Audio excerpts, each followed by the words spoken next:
pense que j'y arrive. Tana, frontière Guinée-Bissau, d'un linéaire de 26 kilomètres. Alors, gouvernance 2025. République dresse un bilan accablant du régime PASTEF. Réouverture du dossier Prodac Ousmane Sonko vous Mbaye Niang. Alors dinañ ci waxtaane Alassane Ouattara, Macky Sall, Diomaye Faye doit faire très attention. Détournement de deniers publics, des dignitaires de l'ancien régime sont passés à la caisse en douce. Alors Cissé, ñu dooree ko que la tournée économique du président Bassirou Diomaye Faye à Ziguinchor et à Sédhiou. Alors ñu gis ni ay projet yu bëri yoo xamante ne teg nañ ko ci lu ci mel travaux bitumage yoon yi nga xamante ne ñu koy wax Sandiniéry Tanaf frontière ak Guinée-Bissau yoon yi ak yeneen yoo xamante ne dégg nañ ko ci bëgg-bëgg le président Bassirou Diomaye Faye ban jàngat nga ci. waaw baax na bon ñu waxtaan si rek comme le président de la République la fois passée bu ñu fi mujjee jógee. waxtaan nañ ci tournée économique bi est-ce que c'est nécessaire et c'est utile bon am na ay éclaircissement yoo xamante yu bari utile la de ndax wax na lu mu bëgg a def. waaw à mon niveau man je pense c'est utile c'est parce que bon plus lu mu ci wax yëpp approché na population bi donc depuis ba ñu ko falee ba léegi bon ku topp ci Diomaye moom moo doon wër mais la majeure partie moom. ku topp ci Diomaye oui ku topp ci Diomaye moo doon wër mais bon gis nañ le président dem na jege population bi. dem na wax envie ce qu'il veut faire donc loolu aussi c'est une chose très très très importante surtout zones yu mu ko def les zones les plus reculées du Sénégal pour wane ne vraiment avec les voies là lu mu wax ne lay tabax tout autre chose là dana tax Sénégalais yi fépp foo bëgg a dem ñu dem dana tax aussi ñun ak suñu ay pays yoo xamante dañu am frontières yi day tax tamit rapprochement bi boo bëgg a dem boo bëgg a ñëw donc loolu aussi c'est des choses très très très importantes boo gisoo loolu moo tax Union européenne raw yu donc boo gisee espace Schengen bi la majeure partie ñoom bu ñu bëgg a demlante dikkalante donc day gën a avancer le dëkk day tax développement bi gën a ñëw surtout bu fekkee da nga bëgg a transporter ay marchandises ainsi de suite loolu yëpp day wane ne au moins Afrique aussi avec les nouveaux présidents Bassirou Diomaye Faye jeune la peut-être gis na développement bi foofu lay mujj mu ne xaaral ma ratifier xaaral ma gën a defar surtout suñu zones yi le fait tout simplement de parler ça c'est insuffisant mais gis nañ ne envie bu mu wax envie nag c'est pas une réalisation donc gis nañ envie bu mu wax parce que bu ñu xoolee Sénégal actuellement route yi bon am na bu baax surtout au niveau de Dakar donc il faudra décentraliser cette décentralisation le président a envie de faire donc ñun on voit que c'est une bonne très très très bonne initiative dañ koy apprécier te gën ko pousser rek mu réaliser ko parce que wax c'est très bien mais il faudra au moins poser des actes de réalisation donc loolu dañ koy apprécier bu baax a baax tournée bi tamit vraiment bon gis nañ nu muy kii moom peut-être day si jàng lu bari politiquement mais gën a xam population sénégalaise bi donc dañ koy apprécier bu baax bien vrai que am na yu bari yoo xamante ni c'est à débattre mais bon gis nañ envie bu mu ci am donc dañ koy apprécier. te du waxantu. ma ne toog moom du waxantu. waaw non moom ni muy def ci justice nag boobu bu ko defee donc affaire yi dana réaliser gis nañ moom. depuis des na. waaw li muy def li muy wax ci justice parce que gis nañ ne moom.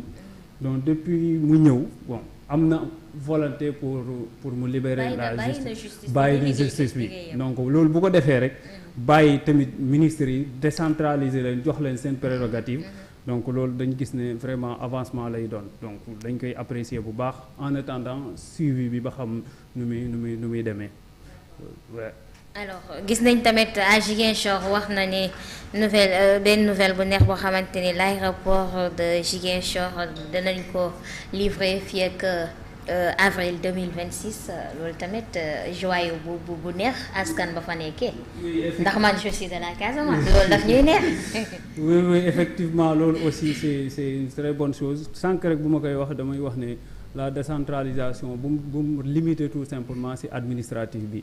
mais économiquement bu fekkee décentralisation bi am nañ loo xamante ni au niveau de Ziguinchor benn aéroport aussi ça sera une chose très très très importante day gën a faciliter dem bi gën a faciliter ñëw bi te gën a suqali ko réew mi économiquement et surtout fu mu ko bëgg a installer Casamance parce que gis nañ ne vraiment il a envie gis nañ ne vraiment bon jël na engagement bu rëy bëgg na leen jël na engagement bu rëy donc engagement bi bu rëy bi mooy bon am na ñu fi ay présidents yu bëri jaar nañ fi mais on n'a jamais vu cette envie te moom gis nañ ko vraiment ba mu demee tamit vraiment accueil bu ñu ko accueil ñu ngi gërëm waa Casamance aussi parce que il montrait que Sénégal benn bopp la donc président aussi wax na ambition bu te bu ko installé gisoon nañ ne zone Casamance bi da doon am toujours ay tension et je pense aéroport boobu noonu il si toutefois mu installé ko foofu mu nekk loo xamante c'est réalisé donc dina gën a wàññi affaire bi dina gën a wàññi difficulté yu ñu soon Sénégalais di am foofu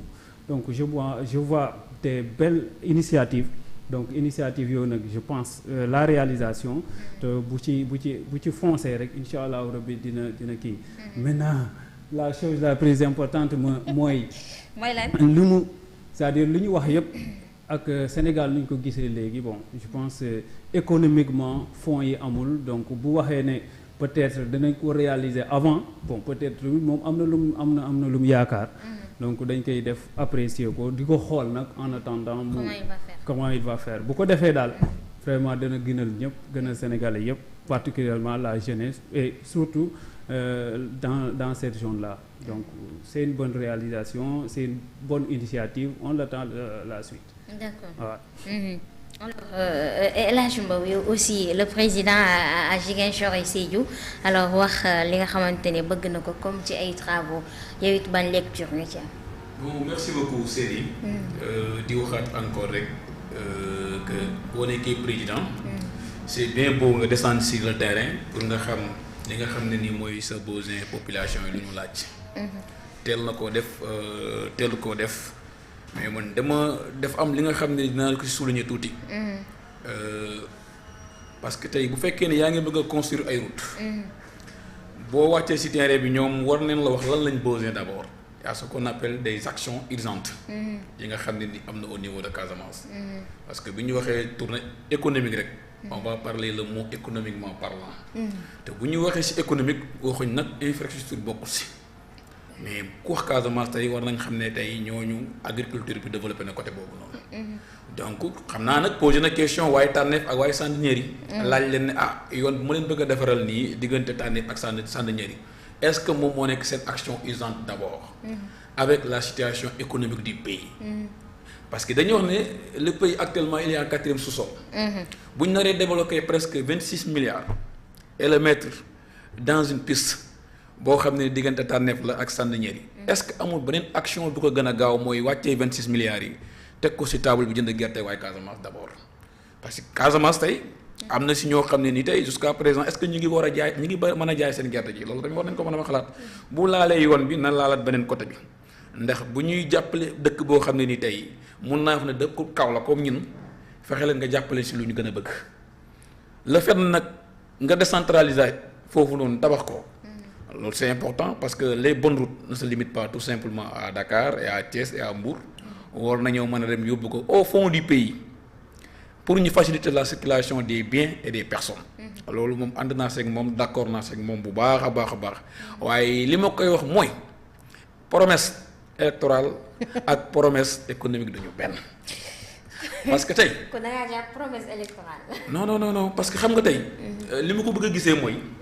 xam nga booy politique bu fekkee ne tey da ngay ñëw di politique taxaw tey loo neex mën nga ko promettre doomu aadama mais tournée économique leen wax bu fekkee ne tey yoon boobu mu wax noonu dina ko réaliser le petit temps bi nga xam ne ni budget bi may na ko parce que tey nous sommes en fin 2025 war nañ mën a calculer kon donc budget bi fan la koy jëlee réellement pour mën ko réaliser avant 2026 xam nga loolu tamit jar na xalaat bu baax a baax ñu xam ne budget bi voté neen ko wala voté ko yéegati dara def nag ci yoon loolu yomb na le présidentiel dit on va faire ça mais est-ce que gars yi dañ ko def. D'accord. man foofu laay waxee man lépp sama premier mot. deuxième mot bi tamit mooy ni ñu ko accueillir au niveau de la Casamance. parce que mënoon na am lu mieux loolu. parce que Casamance yemul tout simplement au niveau de Tànneef et de Sandiniéry. parce que la région de Kolda aussi maa ngi gis ñu ngi commandé. bu defee yoon diggante Sandiniéry ak Tànneef est-ce que tamit bu demee Kolda gars yi duñ ko laaj yoon boo xam ne ni aussi dina melaat comme yoon boo xam ne dina ko def tey au niveau de Tànneef ak Sandiniéry kon donc loolu war na si mën a bàyyi xel bu baax a baax a baax. en tout cas daal loolu laa amoon lu ma si mën a jox sama premier point bi. voilà. d'accord alors ba tey ci tournée économique am boobu moom le président aussi wutali na fële ca Goudomp alors mu daal di waxtaanee ci li nga xamante ni moo di santé ak éducation au cœur du plan Diomaye pour la Casamance alors gannaaw bu mu jógee fële ca Tanaf président wutali na tournée économique am ca Goudomp fi nga xamante ni rek def na benn visite hôpital militaire bu campagne bi nga xamante ni ñu ngi koy implanté ci cadre concept armée nation alors laata muy wutali ca village Senghor Diola mi affecté woon ci crise casamançaise bi alors benn école élémentaire tamit bi nga xamante ni tabaxoon nañ ko ci cadre plan Diomaye pour la Casamance yéene bi mu am vraiment loolu la étalé foofu alors foofu tamit war nañ fa mën a def taxaw seetlu wala benn jàngat bu ndaw. Comme li nga wax sànq rek je reviens sous les propos de mon collègue monsieur Mbow. Bon c'est très important aussi man fàtte woon naa sax wàllu mbay mi parce que c'est une chose très importante parce que actuellement toll nañ si foo xamante ni vraiment développement tamit soo koy wax bien vrai que les infrastructures font partie. Bon aussi agriculture bi tamit vraiment war nañ si parce que bon bu ko waxee rek xol yi day kii quoi parce que ñun ay baykat lañ mais vrai que on est ici à Dakar mais bu ñu ñëwee ba mën a wax fii nii bay moo ñu indi fu ñu toll nii donc loolu tamit je pense président bu demee ba nga xamante ni mu ngi wax ay infrastructure am na loo xamante ni pensé na ko ci bay mi bon de plus vite possible le ministre de l'agriculture war na ci taxaw bu baax a baax gestu gars yi parce que ren bon je pense nawet am na mais lu koy gën a matérialiser rek mooy ñu jënd ko et puis ñu mën a continuer ci infrastructure yooyu donc sànq tamit yaa ngi wax ne am na beneen tournée am na fu mu jaar surtout l'éducation tu as touché ou vous avez touché un point très très très important parce que qui dit développement dit éducation qui dit développement tudd infrastructure c'est très important bon aussi je pense ne sénégalais lu ñu war a gën a def ci éducation mooy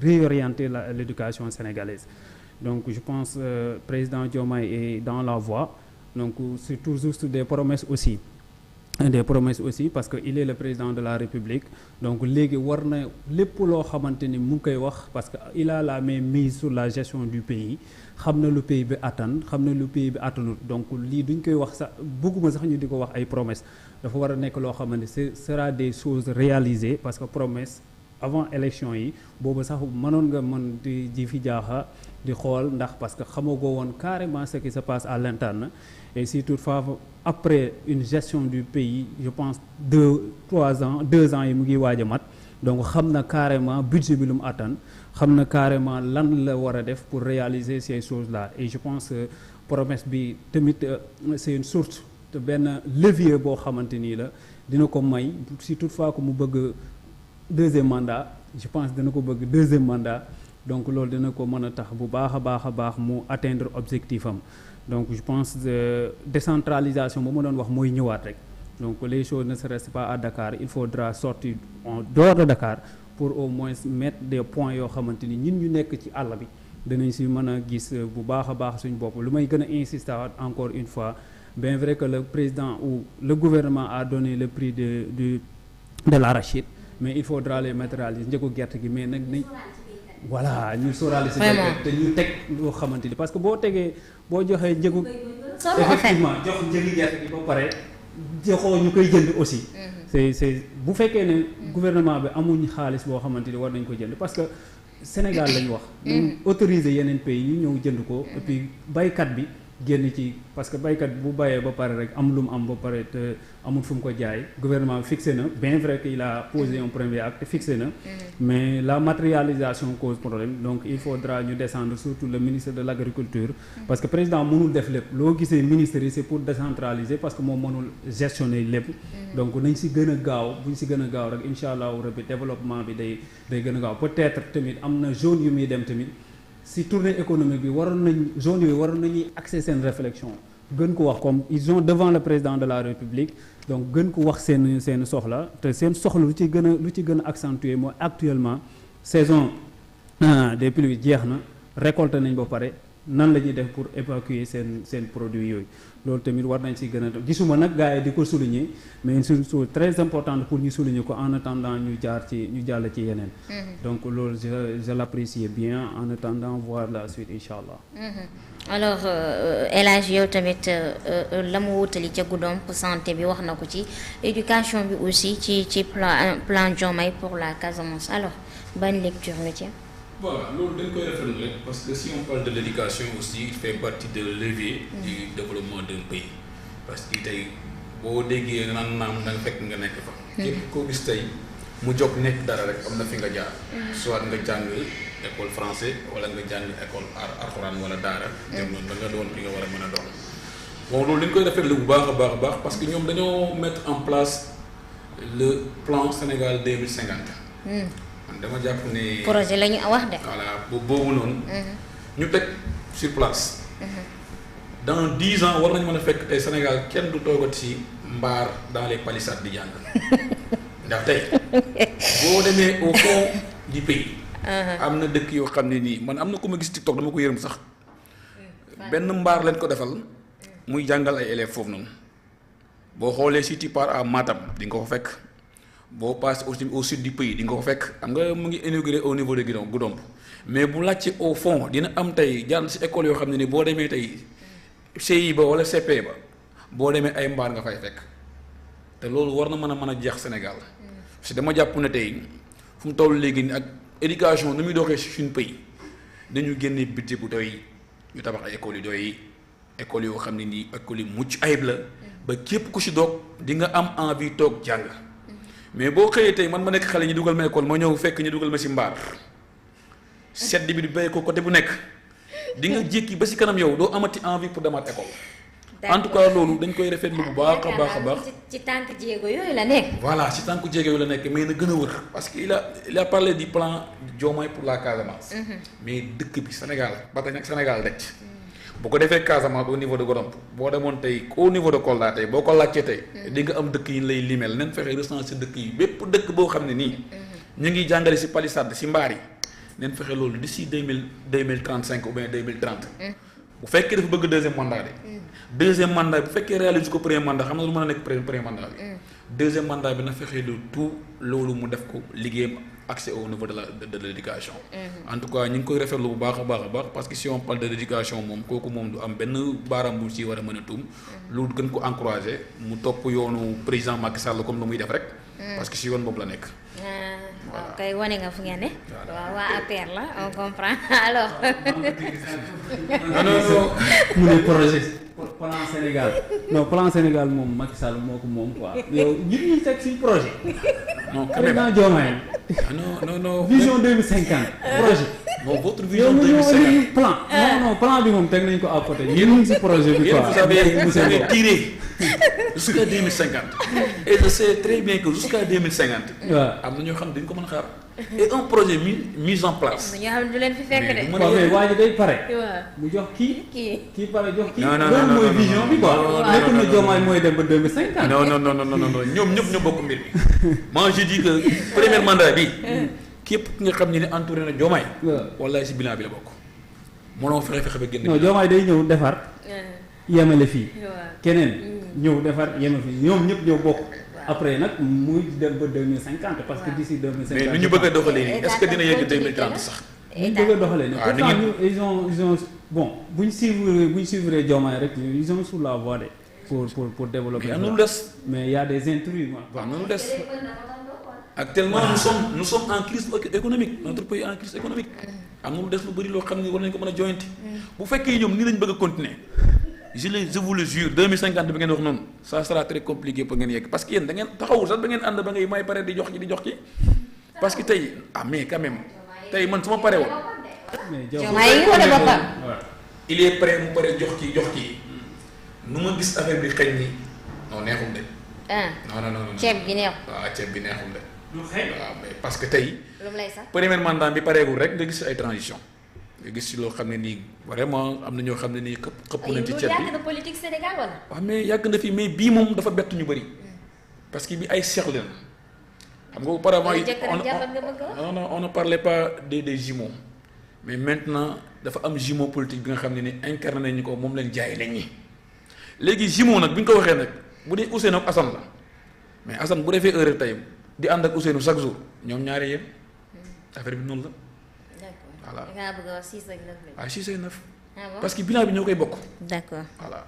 d'accord alors ñu daal di waxtaanee leneen gouvernance 2025 FDR dresse un bilan ak